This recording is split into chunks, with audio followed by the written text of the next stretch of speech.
ನಿನ್ನೆನೇ ಹೇಳಿದೆ ನಾನು, ನಮ್ಮ ಪೊಲೀಸ್ ಇಲಾಖೆ ಇನ್ವೆಸ್ಟಿಗೇಷನ್ ಮಾಡೋದ್ರಲ್ಲಿ ಸಾಮರ್ಥ್ಯ ಇದೆ ಅವರಿಗೆ. They are capable of handling any situation. ಅದು ಒಂದು ವೇಳೆ ಆಗ್ಲಿಲ್ಲ, ಅವ್ರ ಕೈಲಿ ಆಗೋದಿಲ್ಲ ಅಂತ ಅನ್ನುವಂತ ಸಂದರ್ಭ ಬಂದ್ರೆ ನಾವು CBI ಮತ್ತೊಂದು ಅನ್ಬಹುದು. ಆದ್ರೆ ನಾವು ಯಾವುದೇ ಇಂಥ ಕೇಸ್ಗಳನ್ನ CBI ಕೊಡೋದಿಲ್ಲ ಅಂತ ಕೂಡ ಕ್ಯಾಬಿನೆಟ್ ಅಲ್ಲಿ ನಿರ್ಧಾರ ಮಾಡಿದ್ದೇವೆ. ಸೆಲೆಕ್ಟಿವ್ ಆಗಿ ನಾವು ತೀರ್ಮಾನ ಮಾಡ್ತೀವಿ. ಒಂದು ವೇಳೆ ಯಾವುದೋ ಕೋರ್ಟಿನ ಆದೇಶ ಬರುತ್ತೆ ಅಥವಾ ಮತ್ತೊಂದು ಸನ್ನಿವೇಶ ಬರುತ್ತೆ, ಅಂತ ಸಂದರ್ಭದಲ್ಲಿ ನಾವು ಕನ್ಸಿಡರೇಷನ್ ಮಾಡ್ತೀವಿ.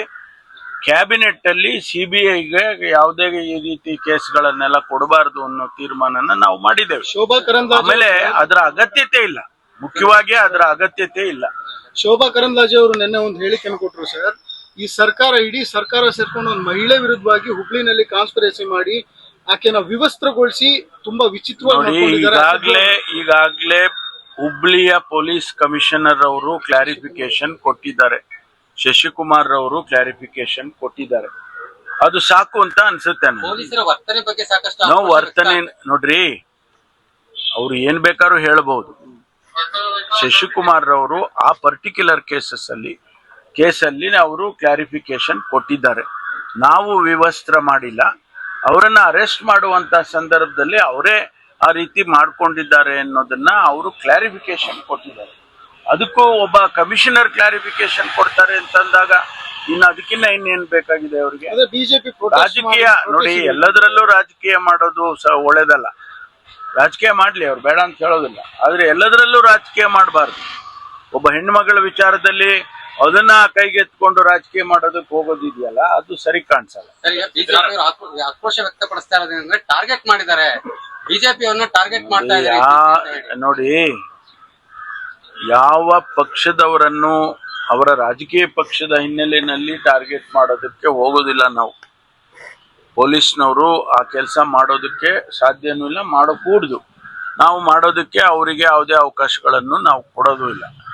ಅದರಿಂದ ಯಾವುದೇ ರಾಜಕೀಯ ದುರುದ್ದೇಶದಿಂದ ಪೊಲೀಸ್ನವರು ಬಿಹೇವ್ ಮಾಡೋದಿಲ್ಲ.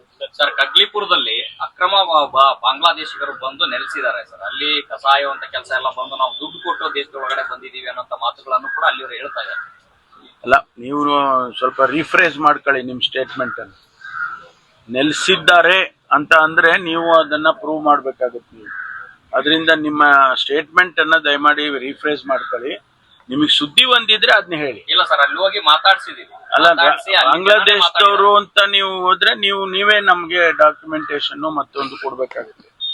ಅದರಿಂದ ದಯಮಾಡಿ ಅದು ಬೇಡ, ರಿಫ್ರೆಶ್ ಮಾಡಿ. ನಿಮ್ಗೆ ಸುದ್ದಿ ಬಂದಿದ್ರೆ ಹೇಳಿ, ಅದೇನ್ ತೊಂದರೆ ಇಲ್ಲ. ನಾವು ಯಾರೇ ಬಾಂಗ್ಲಾದೇಶದವ್ರು ಇದ್ರೆ, ಅನಧಿಕೃತವಾಗಿ ಬಾಂಗ್ಲಾದೇಶದವರು ರಾಜ್ಯದಲ್ಲಿದ್ರೆ ಅವರನ್ನ ನಾವು ಹಿಡಿತೀವಿ ಮತ್ತು ಅವರನ್ನ ಡಿಪೋರ್ಟ್ ಮಾಡ್ತೀವಿ. ಮೊದಲನೇದಾಗಿ ಅವರ ಎಂಬಸಿಗೆ ಅವರಿಗೆಲ್ಲ ಹೇಳ್ತೀವಿ, ಡಿಪೋರ್ಟ್ ಮಾಡ್ತೀವಿ. ಸಾಕಷ್ಟು ಕೇಸುಗಳಲ್ಲಿ ನಾವು ಮಾಡಿದ್ದೇವೆ. ಹಾಗಾಗಿ ಯಾರೇ ಬಾಂಗ್ಲಾದೇಶಿಸು ಅನಧಿಕೃತವಾಗಿ ಬೆಂಗಳೂರಿನಲ್ಲಾಗ್ಲಿ ಕರ್ನಾಟಕದಲ್ಲಿ ಎಲ್ಲೇ ಇದ್ರೂ ಕೂಡ ಅವರನ್ನ ಗುರ್ತು ಹಚ್ಚಿ ಅವರನ್ನ ಡಿಪೋರ್ಟ್ ಮಾಡುವಂತ ಕೆಲಸವನ್ನ ಮಾಡ್ತೀವಿ. ಸಿದ್ದರಾಮಯ್ಯ ಹೇಳಿದ್ದಾರೆ, ಎಷ್ಟು ದಿನ ಇರ್ತೀನೋ ಗೊತ್ತಿಲ್ಲ ಅಂತ ಹೇಳಿ.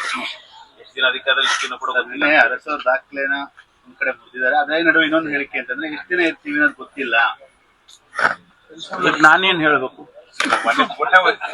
What do you expect?